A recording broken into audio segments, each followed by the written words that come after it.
Welcome to the Deep Dive. Today we are diving deep into a real cornerstone of 20th century literature and philosophy. Albert Camus' 1942 novel, The Stranger, or, of course, L'étranger. And this is such a deceptively simple book. Oh, completely. On the surface, it's just a story about a man who, well, he kills another man on a beach.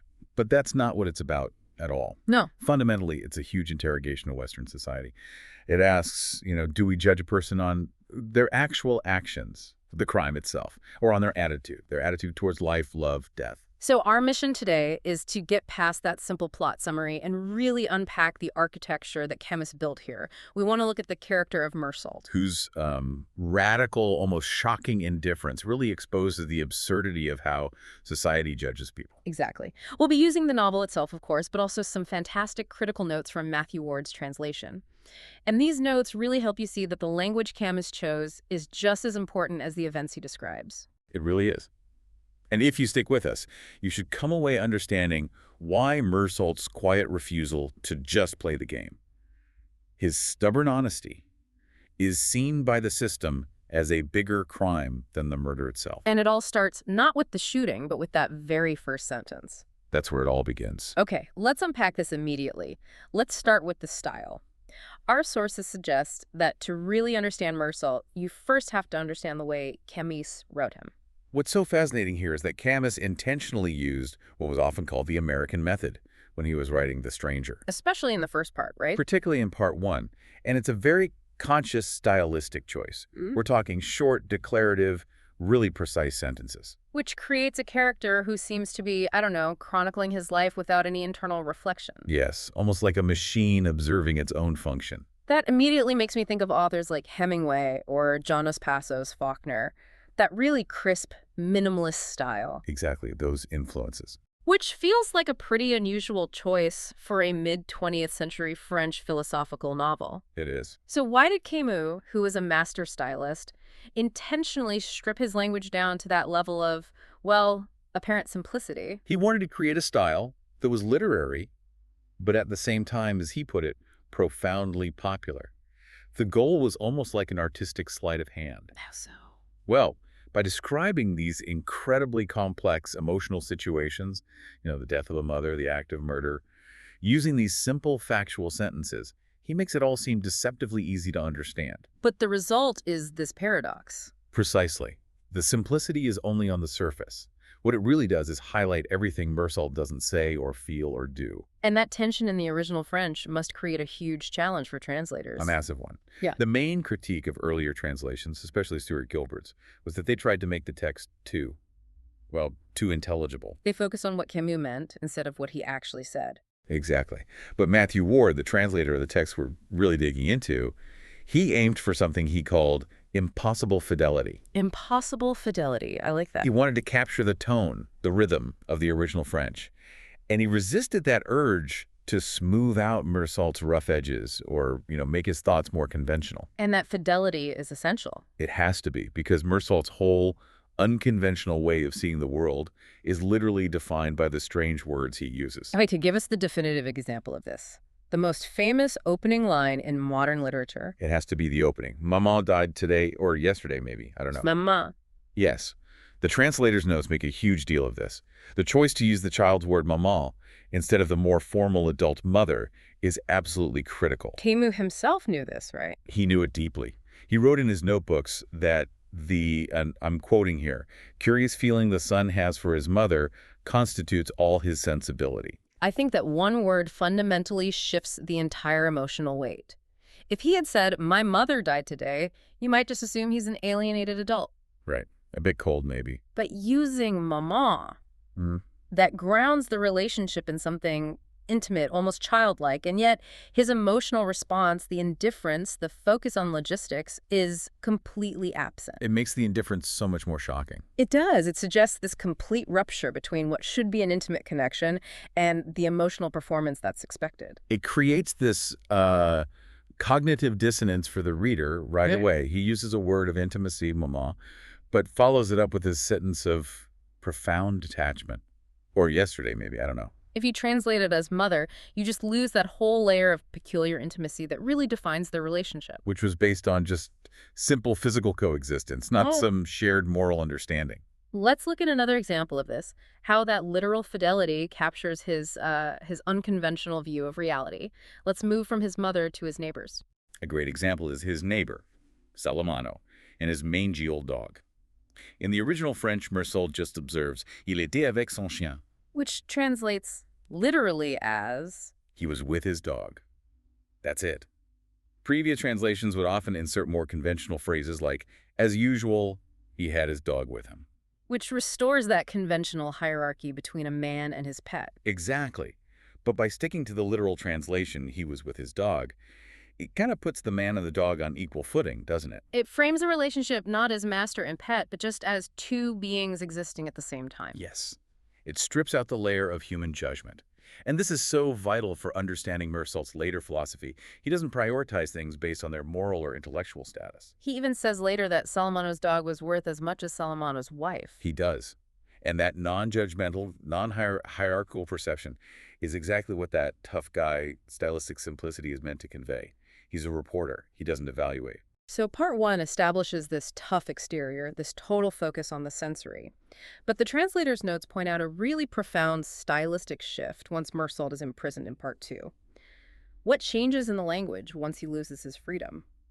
The language is forced inward. It has to be. Yeah. Well, part one is all about external sensory details. The heat, the glare, the feel of the water. Part two gives way to a lyricism which is his alone. He's stripped of the immediate physical world. And he's forced into introspection. He moves beyond sensation to enforced memory, unsatisfied desire, and finally to a kind of understanding.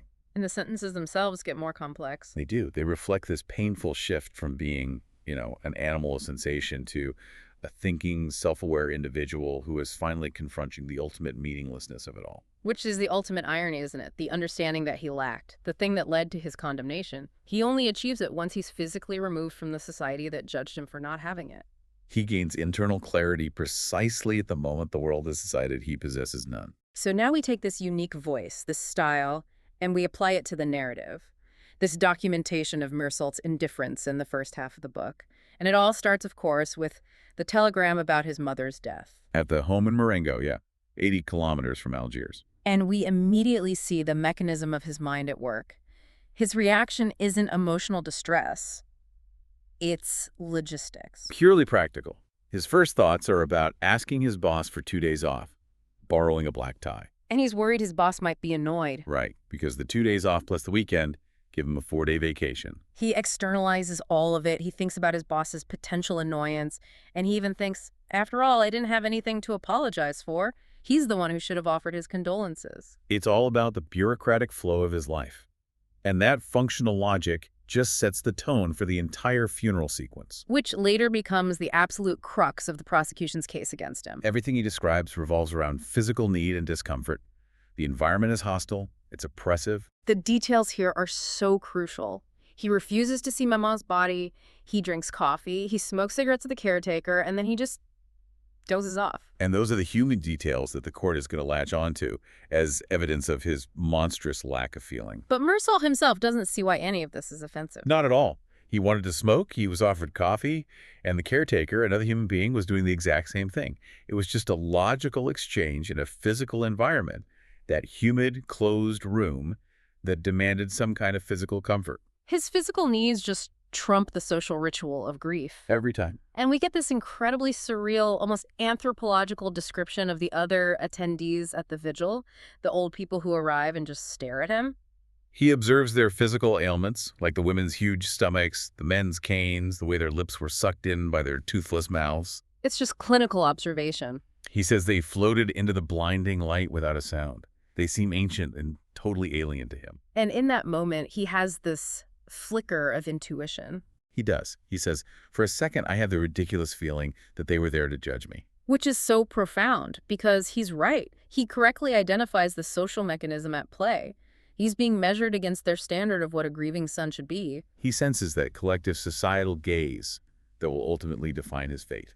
And the funeral walk itself is just rendered through this lens of physical suffering. The heat, the glare, the long walk to the church. He describes the heat as if it's a physical character in the story, just blurring his perception of everything. The heat is really the first signifier of this absurd world that is just indifferent to human suffering. It is.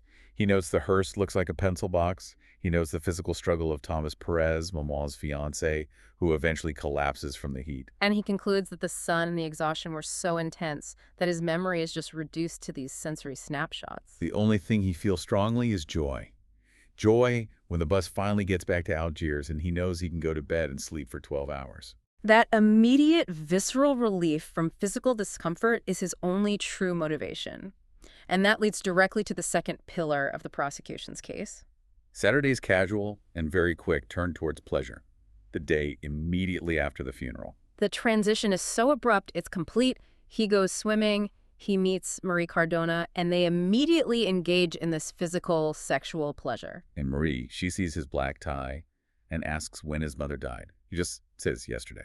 She's surprised, but he immediately minimizes it. He does. He says, it didn't mean anything. Besides, you always feel a little guilty. The fact that they then go see a funny, but as he says, stupid, Fernandel comedy and spend the night together, that's what the prosecution later weaponizes. It's the speed of it. The speed of that shift from the solemnity of death to casual pleasure is just seen as an unnatural offense. It completely violates the social script. Society demands a period of mourning, some reflection, and definitely not a trip to a comedy movie and immediate sexual intimacy. But for Meursault, his mother's burial was just a task he completed. He was physically exhausted, he found immediate physical pleasure, and he indulged it. There's no moral filter being applied. Then we get to Sunday, the day of documented boredom. He says he doesn't like Sundays, and he focuses on these purely mundane details. And this is where you really see the mechanical mind in isolation. He stays in bed late just to avoid having to talk to Celeste, the restaurant owner. Because he knows Celeste would ask questions. Right. And he eats his eggs straight from the pan without bread because he doesn't want to go downstairs to the store. It's all about minimizing effort and interaction. And then there's that bizarre detail that just perfectly defines his isolation. The advertisement. The Crucian Salts ad. Yes, he cuts out an ad for Crucian Salts from an old newspaper and sticks it in a notebook. Why is that piece of random consumerist junk so important to the narrative? Because it demonstrates the complete lack of a moral or emotional hierarchy in his perception. He's just collecting random data points. He's documenting his physical reality, the need for salts, the annoyance of the heat, the smell of the sea, and it's all on an equal plane. Exactly.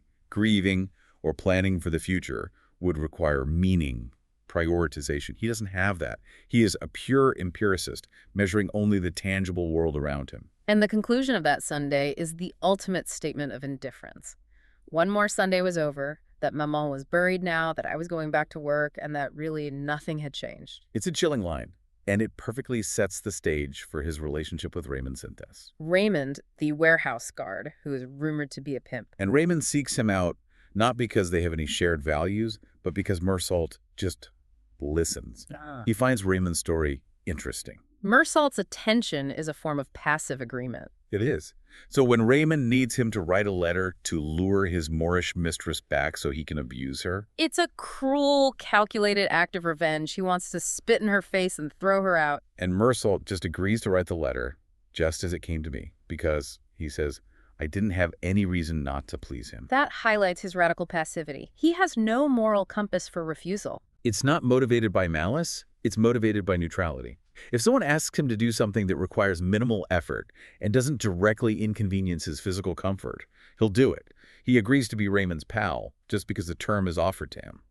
And this passive complicity is so sharply contrasted by the relationship between Salamano and his mangy dog. In an intense, hateful, but ultimately symbiotic relationship. They despise each other, but they are utterly dependent on their routine. That contrast is essential. It is, because Salamano's relationship, though abusive, is passionate. It has emotional complexity, hatred mixed with necessity. And when the dog is lost, Salamano cries intensely. And this is the only moment where we see an external emotion trigger a brief flicker of internal connection for Meursault. Right. He thinks of Maman. He recognizes that he, too, had been locked in a routine, a passive kind of codependence, even if he didn't hate his mother. So Meursault is established. A man operating entirely on sensory feedback and immediate physical need, completely incapable of grasping or performing the moral contract of his society. And the stage is perfectly set for the fatal outcome, which is, of course, equally governed by physical, not moral, forces. The transition from that social indifference to actual violence is rooted entirely in physical sensation, specifically the crushing weight of the Algiers sun. And the weekend at Meursault's beach house with Marie, Raymond, and the Massons, that really represents the last moments of Meursault's normal life. It does. And during that initial swim, we get another glimpse into his clinical approach to commitment. Marie asks him about marriage. And his response is that it didn't make any difference to me. Yeah. And that he probably didn't love her. But he agrees to marry her. He agrees, just noting that she was the one who asked. It's a purely passive acceptance of a social institution. He treats marriage the way he treats writing a letter for Raymond. Or saving an ad for Crucian salts. Exactly. It's an external request that requires minimal effort, and he finds no reason to refuse it. He can't project emotional commitment or see a future. He only exists in the present. The danger then appears with the Arabs. The brother of Raymond's mistress is among them. The first confrontation is physical, a fight that leaves Raymond cut up and temporarily subdued. And Meursault significantly takes Raymond's gun. He intervenes and stops Raymond from shooting first. This shows he's still capable of some kind of passive moral restraint. Yeah, he tells Raymond, it'd be pretty lousy to shoot him like that. It's a flicker of social understanding, or maybe just a pragmatic thought that shooting an unarmed man would be logistically messy. But he takes the gun. And that gun now represents the physical, undeniable instrument of his fate. It does. So then Meursault returns to the spring alone, where the Arabs are resting. He goes back not for vengeance, but out of a desire for physical relief. He wants to escape the oppressive, punishing heat. This is the critical juncture. The physical setting becomes fate itself. It really does. Meursault describes the intense, unchanging heat, noting how the whole beach, throbbing in the sun, was pressing on my back. He realizes he could turn back, end the confrontation. But he can't physically move. The world is closing in. He takes one step toward the spring, where the Arab is now alone. The Arab draws his knife, and Meursault's description of the sensory explosion is terrifying. The light flashes off the steel, cutting at his forehead. Sweat and salt water streamed down, blinding him. He felt the symbols of sunlight crashing on my forehead, and this overwhelming sensory assault is the impetus. This isn't anger. It's not malice. No, it's a physical, agonizing pressure. The first shot is fired, Meursault claims, because the sun was the same as it had been the day I'd buried Mama. Okay, let's linger on that connection, because it's the only internal explanation he ever gives for the crime. He links the murder to the funeral. Not emotionally, though. No, sensually. The two great turning points of his life are defined by the same unbearable physical pressure. Is Camus arguing that the murder is, in a way, self-defense against the absurd? Yes, I think so. The sun, the physical world, it's indifferent, brutal, and it's pressing down on him. The first shot is an impulse to stop the agony. He understands this in his own way. He says that after the first shot, he had shattered the harmony of the day. He acted to stop the physical, overwhelming pressure of the universe, which was embodied by that blinding light and heat. It's not human malice. It's an attempt to restore his physical balance. Okay, if the first shot can be explained by impulse and heat stroke, what about the next 4 shots, the ones fired into the motionless body? Our sources suggest those 4 shots are what the prosecution later obsesses over. Those 4 shots change everything, legally and philosophically. They convert the crime from a spontaneous act of provocation or passion, which might get him extenuating circumstances, into a cold, calculated act. And Meursault himself describes this second act poetically. He does. He calls it knocking 4 quick times on the door of unhappiness. Unhappiness. That suggests a shift from pure physical sensation to some kind of fatalistic realization. Exactly. After that first shot, the consequences are immediate and irreversible. The 4 subsequent shots are fired with the full knowledge of what he's done. They seal his fate. They're an aggressive embrace of the consequences. Yes.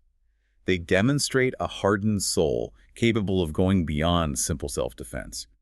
And the prosecution later uses those 4 shots to prove he acted thoughtfully, as it were, even if Meursault was just confirming his own fatalistic destiny, He chose unhappiness. and ensured the social mechanism would condemn him absolutely. After his arrest, Meursault enters the judicial machine, and this is where the novel shifts entirely from a chronicle of indifference to a critique of social pretense. He's surprised he even needs a lawyer. And the lawyer, who's described as short and chubby, quite young, he immediately identifies the real problem. The actual murder is almost secondary. It is. He is instantly concerned about Meursault's insensitivity at the funeral. And Meursault's defense to his own lawyer is just brutally honest. He says he'd pretty much lost the habit of analyzing myself, and that his physical needs often just supersede his feelings. He admits he would have rather my mom hadn't died, but finds it hard to analyze myself.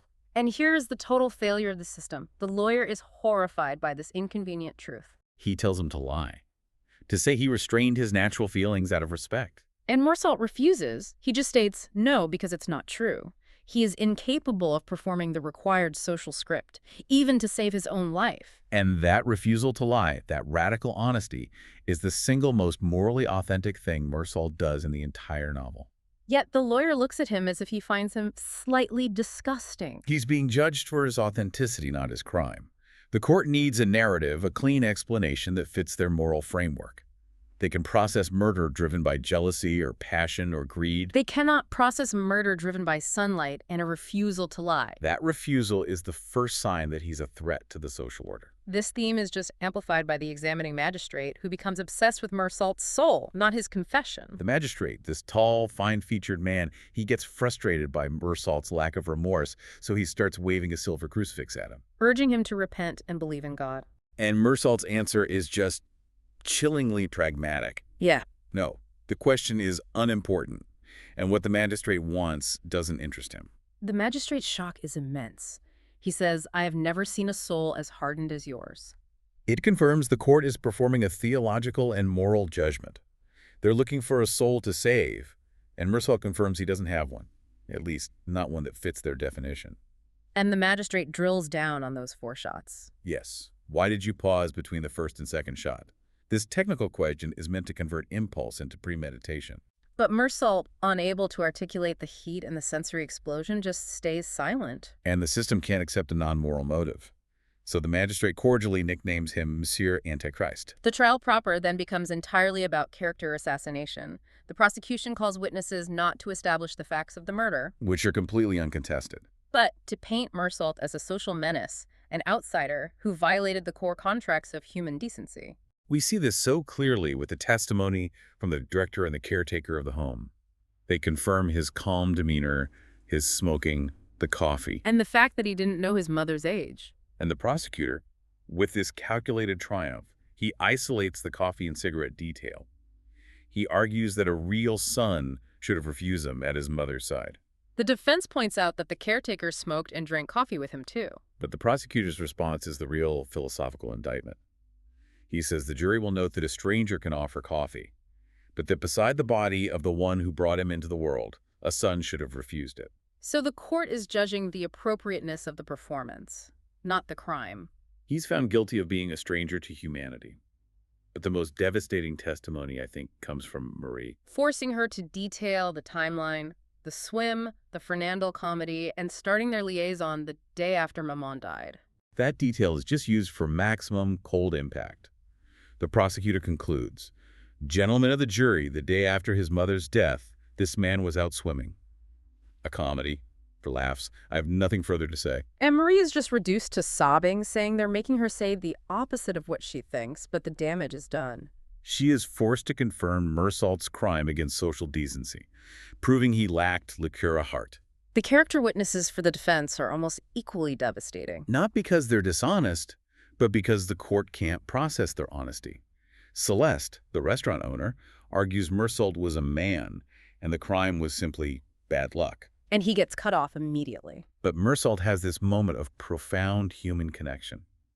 He recognizes Celeste's loyalty, and he feels the stupid urge to kiss a man for the first time. A moment of humanity completely unrecognized by the court. And Salamano's testimony is just completely misunderstood. He tries to explain that Meursault put Maman in the home because he had run out of things to say to Maman. Which is an incredibly honest detail about the emotional truth of their relationship. They just had nothing left to share. but the court interprets it as more confirmation of his coldness and his emotional barrenness. So the prosecutor's summation is the crowning achievement of this moral condemnation, the moral parricide. He doesn't just argue murder, he argues Meursault's very existence threatens society. He weaves this brilliant but completely cynical, logical chain of events. Writing the letter, the fight, taking the gun, the 5 shots.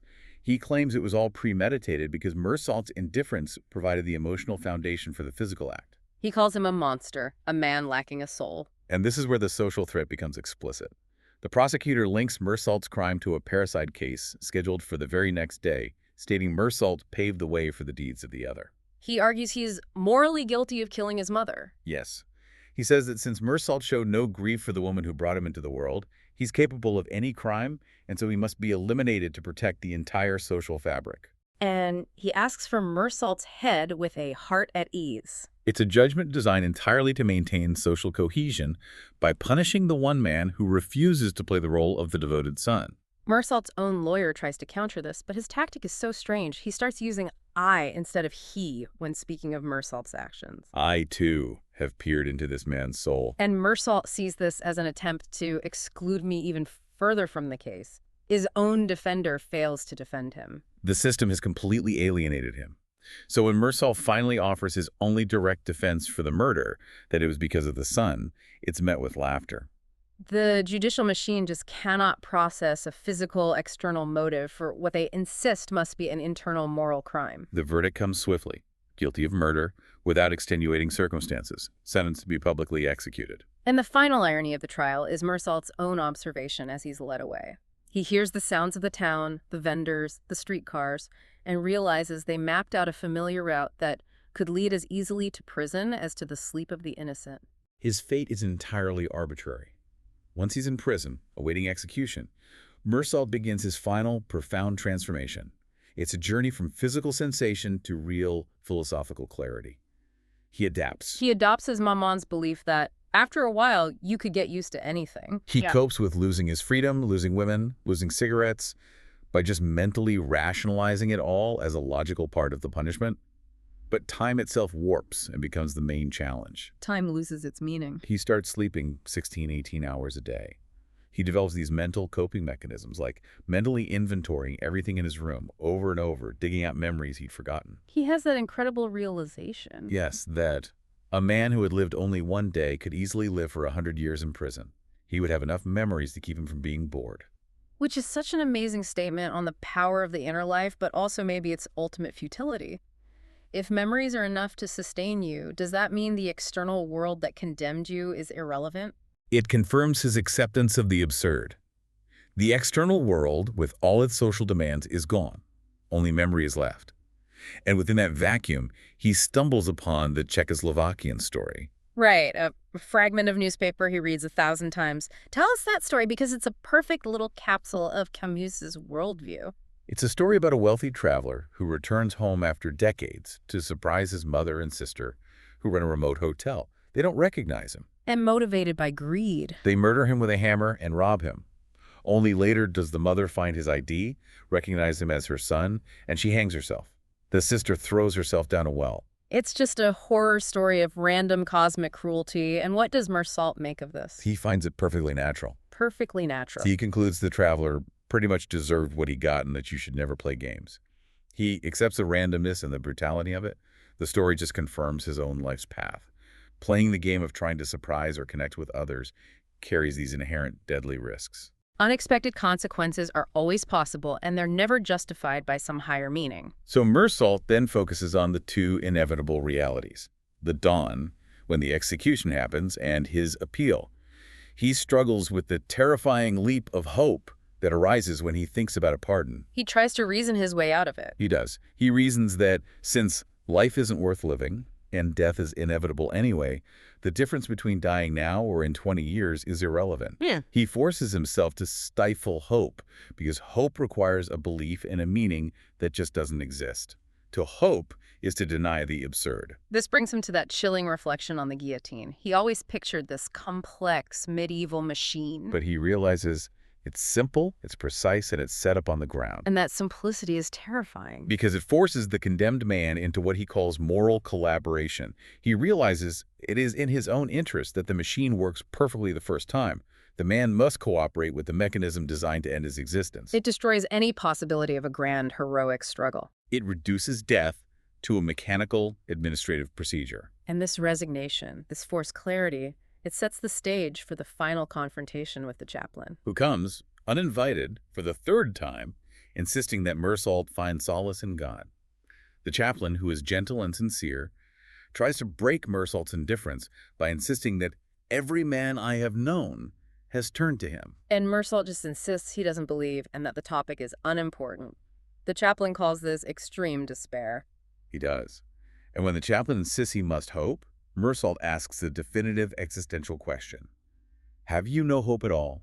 And do you really live with the thought that when you die and nothing remains? Meursault's answer is just yes. The chaplain, completely distressed, calls Meursault's heart blind and insists he should see a divine face emerge from their darkness. But Meursault counters that he's been looking at the prison stones for months, and the only face he searched for was as bright as the sun in the flame of desire, and it belonged to Marie. He's affirming that the only divinity he ever recognized was the sensory, physical world he has now lost. This leads to Meursault's explosive rage. He physically grabs the chaplain by the collar of his cassock and just shouts his truth. And this outburst is the catharsis of the entire novel.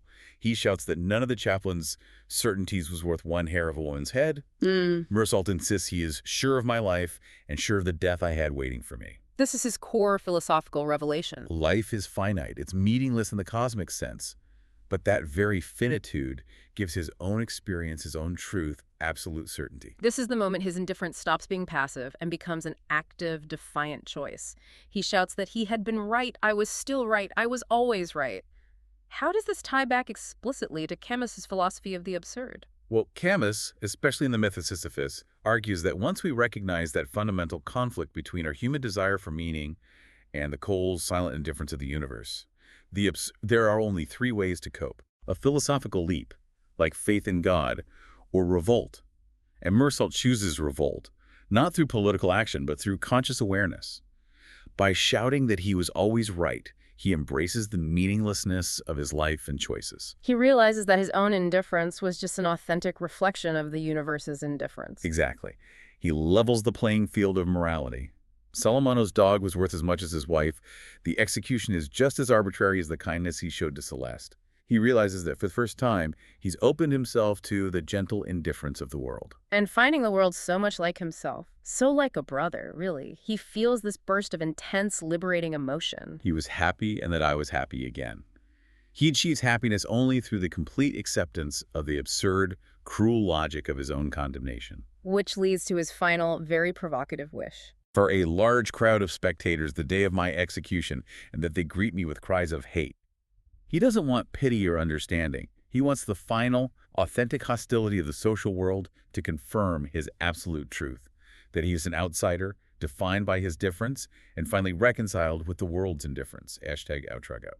So our deep dive into The Stranger really reveals that Meursault was convicted less for his physical crime of murder and more for his refusal to conform to the required emotional script of society. Especially at his mother's funeral.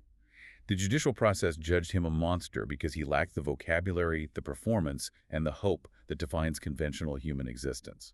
And Camus, a Nobel Prize winner and a key figure in the philosophy of the absurd, documented in Meursault's story how difficult and even fatal authenticity can be when it confronts the social world's demand for a shared meaning. This novel is not merely about a killer. It's a powerful documentation of authenticity versus societal expectation. Meursault found ultimate freedom and intense happiness only after he was stripped of everything, including hope, by that judicial machine. His liberation came from absolute certainty in the face of his own annihilation. And this forces us, I think, to confront a pretty profound question. Does true freedom require a total acceptance of life's inherent brutal absurdity? Or is the social world's inescapable need for meaning a necessary collective fiction that we all must perform just to survive?